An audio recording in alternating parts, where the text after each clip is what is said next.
A graça de Deus, lição 8, classe de juvenis.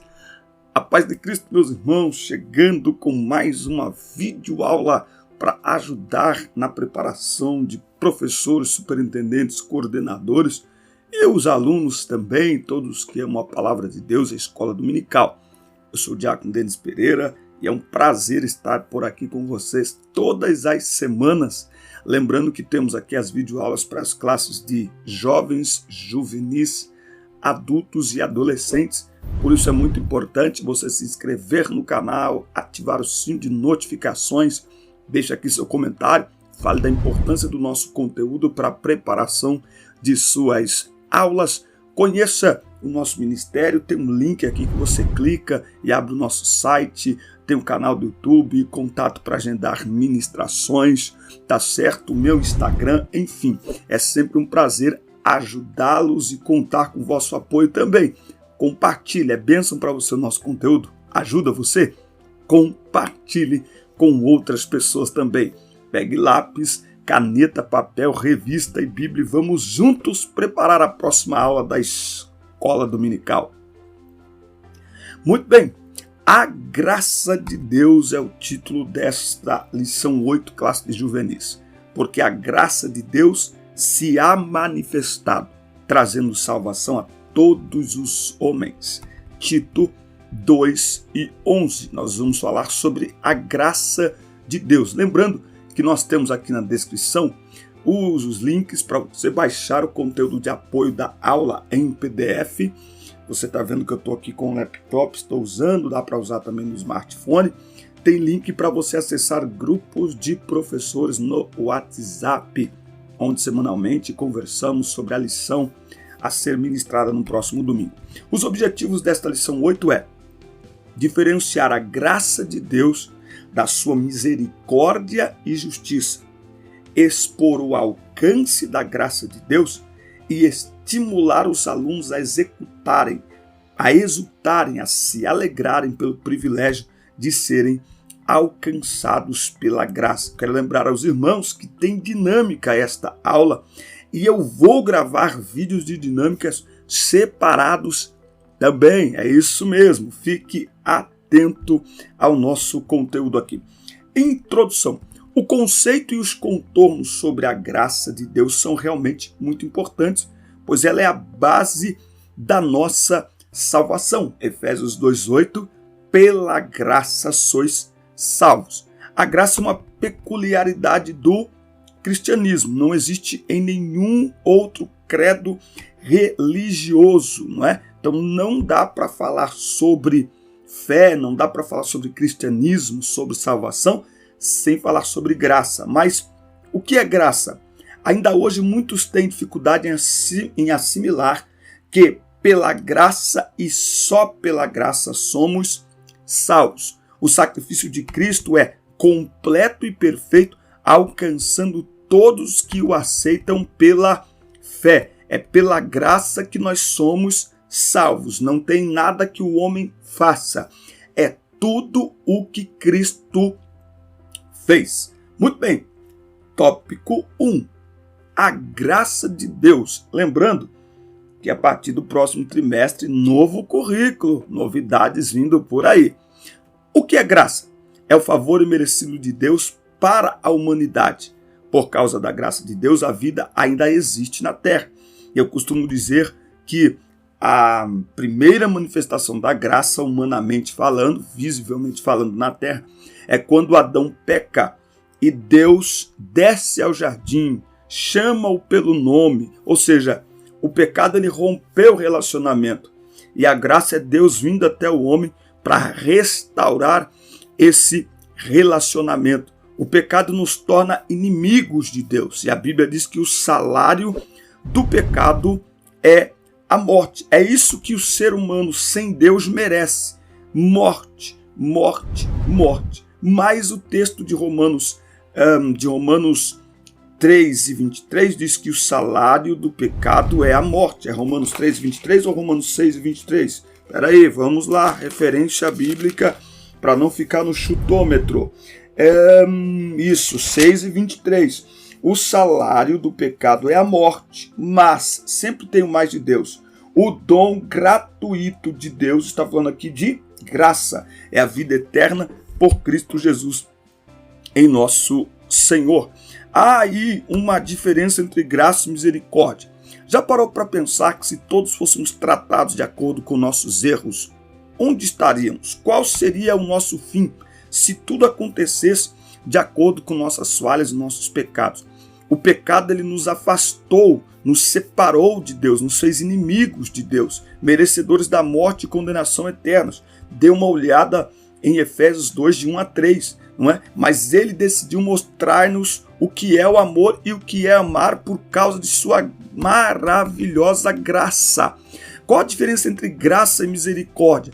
Misericórdia é não sermos tratados como merecemos, não é? Não sermos tratados como merecemos. Os nossos pecados merecem, nós merecemos por conta dos nossos pecados a morte, mas Deus enviou Cristo, a graça em pessoa, para morrer a nossa morte. E uma vez que ele morreu a nossa morte, nós podemos viver. Por isso que Paulo disse, não vivo mais eu, mas Cristo vive em mim, e a vida que agora vivo na fé do Filho de Deus, que a si mesmo se entregou por mim, que me amou, não é? Então, misericórdia, não ser tratado como nós merecemos ser tratados. E justiça? A graça é o antídoto criado pela justiça de Deus para aplacar a própria justiça do Criador. Pelas leis humanas, ninguém pode cumprir uma pena no lugar de outra pessoa. Pela justiça divina vai acontecer aí o quê? A substituição.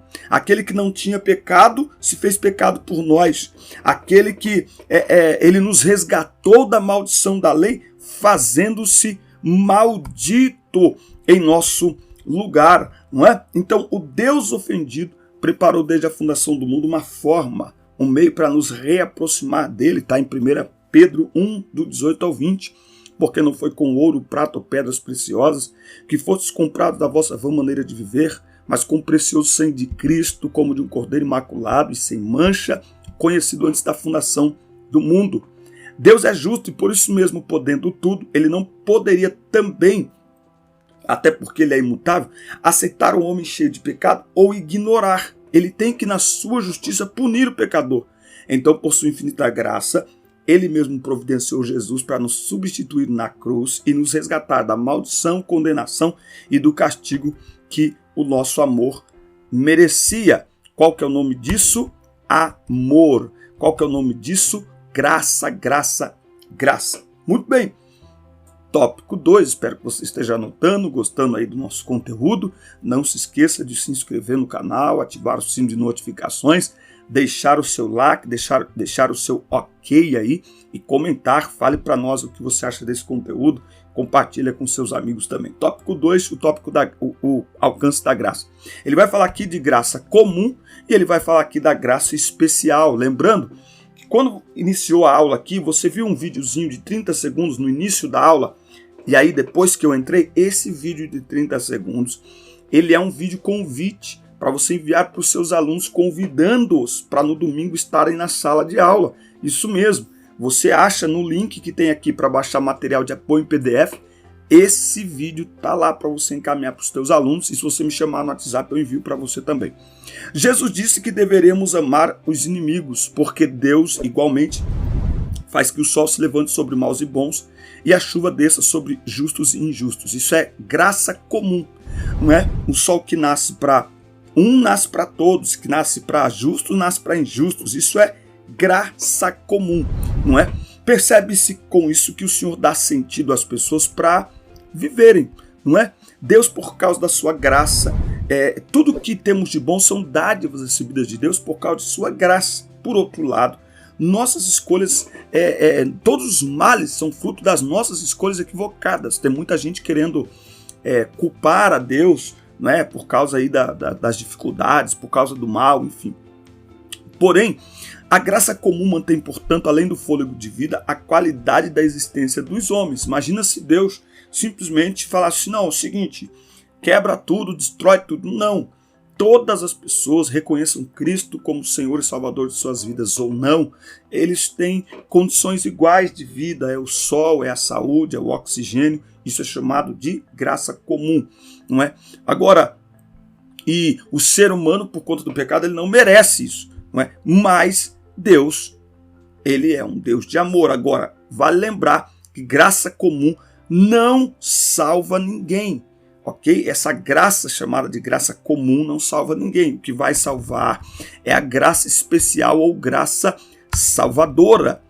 É o favor imerecido de Deus que emana do sacrifício de Jesus na cruz do Calvário.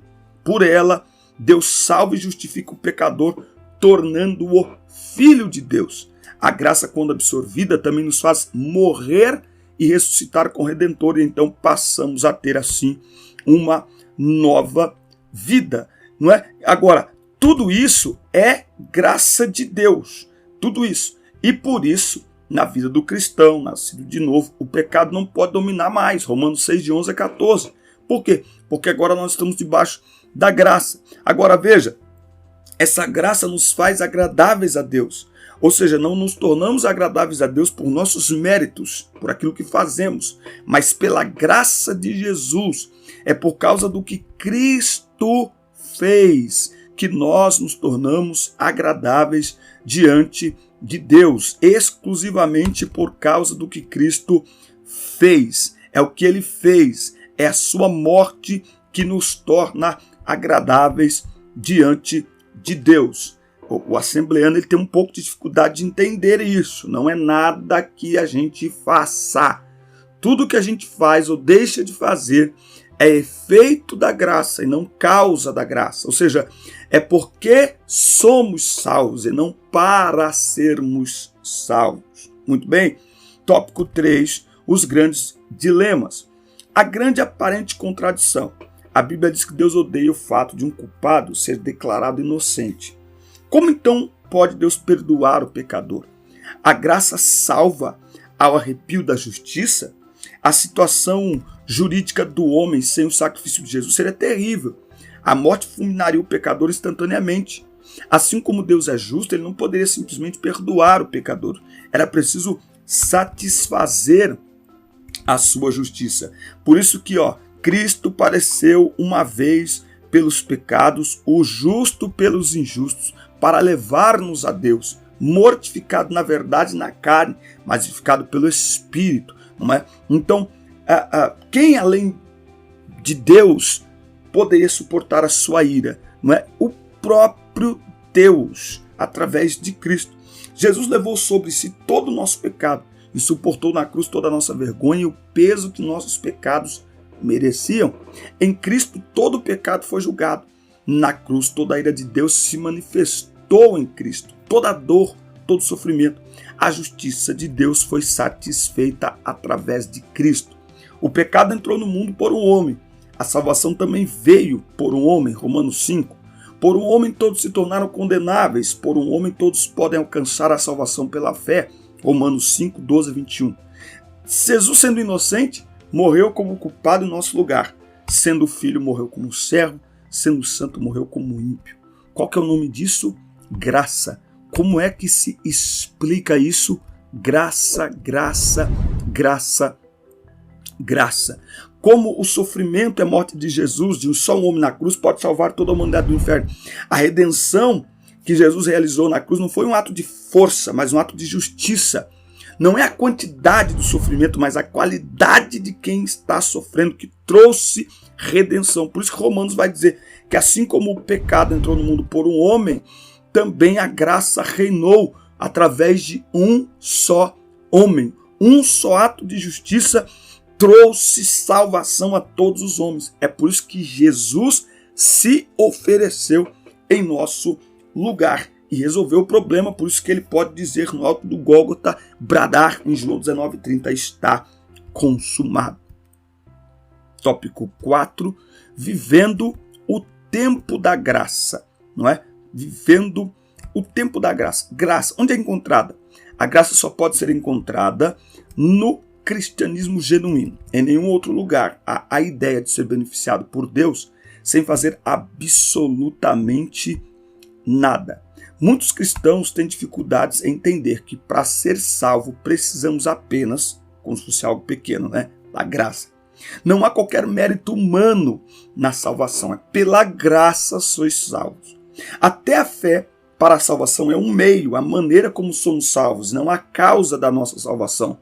Eu costumo dizer que a fé é o copo através do qual bebemos a água da salvação.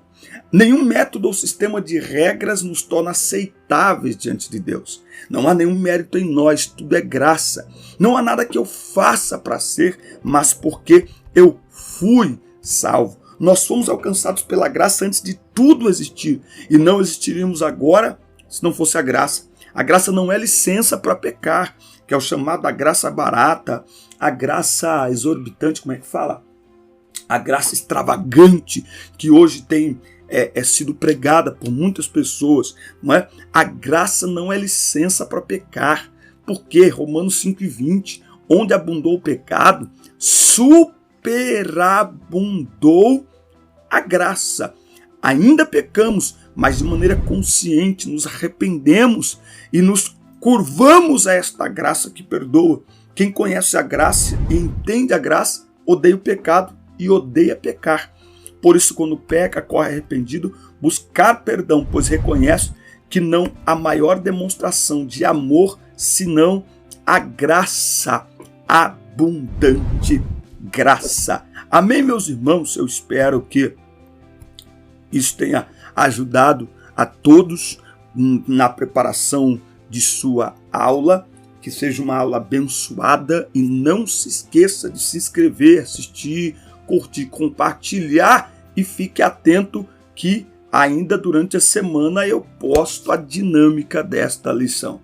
Deus abençoe, forte abraço, nos vemos no nosso próximo encontro.